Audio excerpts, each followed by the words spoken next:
Amado irmão, amada irmã, saúde e paz. Abramos o coração, meu irmão, minha irmã, para que a palavra de Deus seja acolhida amorosa e atenciosamente no mais profundo de nós, nos iluminando, a fim de vivermos uma experiência transformadora e fortalecidos possamos ser instrumentos do amor de Deus no coração do mundo, como nos inspira nosso discipulado no seguimento de Jesus, olhando a amada Mãe Maria que aqui nos congrega. Eu quero compartilhar com o seu coração das instruções de São Columbano, um abade, quando ele comenta: porque o Senhor é bom e suave, ainda que o comamos e bebamos, não deixemos nunca de ter sede e fome dele, porque é o nosso alimento e nossa bebida. Ninguém poderá comer e beber dele totalmente, porque embora seja comido e bebido, nunca se esgota, nunca se consome. O nosso pão é eterno, a nossa fonte é perene, a nossa fonte é doce. Por isso diz o profeta Jeremias: todos vós que tendes sede, vinde à fonte das águas. Esta fonte é para quem tem sede, não para quem está saciado. Ele chama a si os que têm fome e sede, aqueles que noutro lugar proclama bem-aventurados, porque estes nunca se cansam de beber, mas quanto mais bebem, mais sede têm. Portanto, irmãos e irmãs, devemos desejar, buscar e amar sempre a fonte da sabedoria, o Verbo de Deus Altíssimo, no qual, segundo a expressão do apóstolo Paulo, se encontram todos os tesouros da sabedoria e da ciência, quando ele escreve aos Colossenses. Se tens sede, bebe da fonte da vida. Se tens fome, come do pão da vida. Felizes os que têm fome deste pão e têm sede desta fonte, porque estes famintos e sedentos, por mais que comam e bebam, procuram saciar sempre mais plenamente a sua fome e a sua sede. Como será inefavelmente saborosa esta comida e doce esta bebida.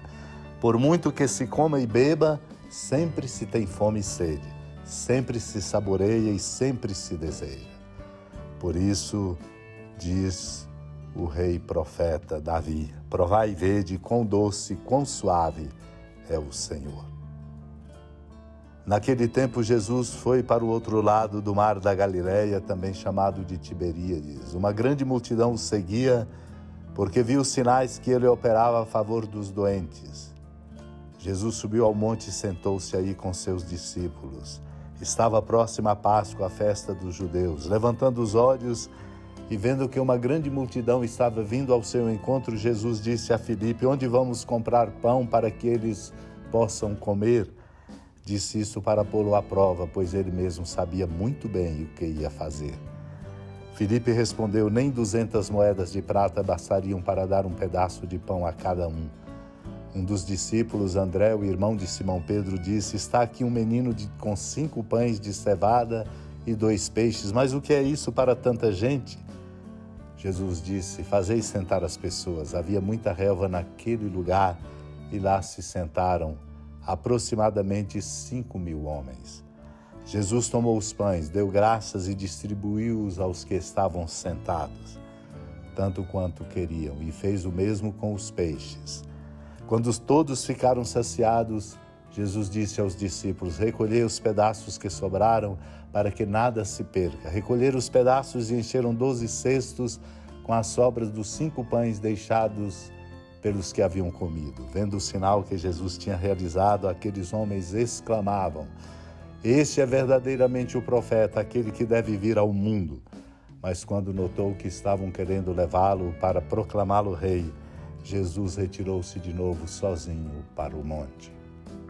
Meu irmão, minha irmã, o nosso desafio é a partilha, a solidariedade. Possuir e dar um pouco do que se tem não é a grande dificuldade.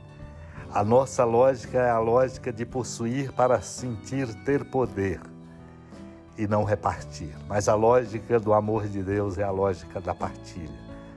Por isso ele se dá como pão vivo que desce do céu, derrama seu sangue na cruz. Desafia os seus discípulos diante daquela multidão faminta. Por isso Filipe pergunta: onde vamos comprar pão para que eles possam comer? Nem 200 moedas de prata era muito dinheiro. Não tinham, era impossível. Foi quando André, o irmão de Simão Pedro, mostrou aquele menino com 5 pães de cevada e 2 peixes. E até perguntou, como perguntamos, mas o que é isso para tanta gente? Só a partilha multiplica. Este é o nosso desafio espiritual, um desafio espiritual enorme para a vida de todos nós. Este é um desafio que nos põe diante de uma dificuldade sempre enorme para que nós possamos viver a experiência bonita do amor de Deus que nos toca e nos chama à conversão. Deus nos ajude a compreender este caminho e este mistério, porque nós recebemos tudo de graça recebestes, de graça deveis dar. Por isso, encha-nos o coração o que encontramos nos sermões de São Teodoro Estudita, quando ele diz, ó preciosíssimo dom da cruz, porque a cruz é o dom da partilha maior. Deus não reserva nada para si como pai, e o filho nada reserva para si como filho e se oferece. Por isso São Teodoro diz, vede o esplendor de sua forma.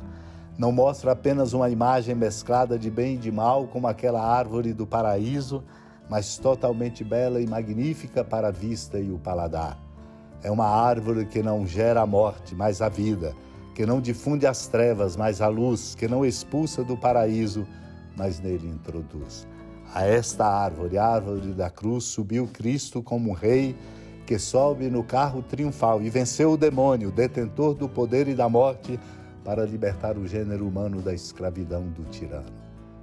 Meu irmão, minha irmã, Ele, Cristo, é o Senhor, que nos ensina por tanto caminho. Se quisermos um novo tempo, uma nova lógica, um novo mundo, precisamos aprender a partilha e a solidariedade. É um longo caminho, transformador, pedindo conversão. Deus nos ajude e nos conceda essa graça. Supliquemos. Senhora da piedade, Mãe Virgem do Cristo Deus. Lembrai-vos, ó piedosíssima Virgem Maria, que nunca se ouviu dizer que alguém daqueles que, tendo recorrido à vossa proteção, implorado a vossa assistência e reclamado o vosso socorro, tenha sido por vós desamparado. Animado com igual confiança, a vós recorro, ó Virgem das Virgens, e gemendo sob o peso dos meus pecados, me prostro a vossos pés. Não desprezeis as minhas súplicas, ó Mãe do Verbo encarnado, mas dignai-vos de as ouvir propícia e de me alcançar o que vos peço. Amém. Feliz padroeira de um povo a lutar, a gente mineira te quer exaltar, não só lá na serra, tu és esplendor de toda esta terra, também és fulgor.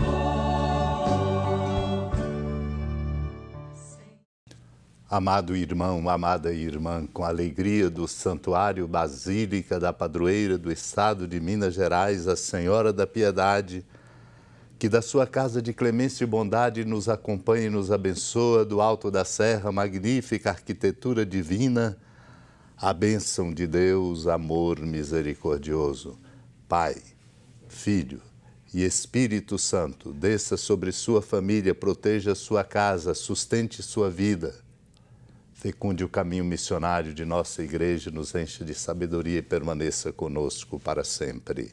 Amém.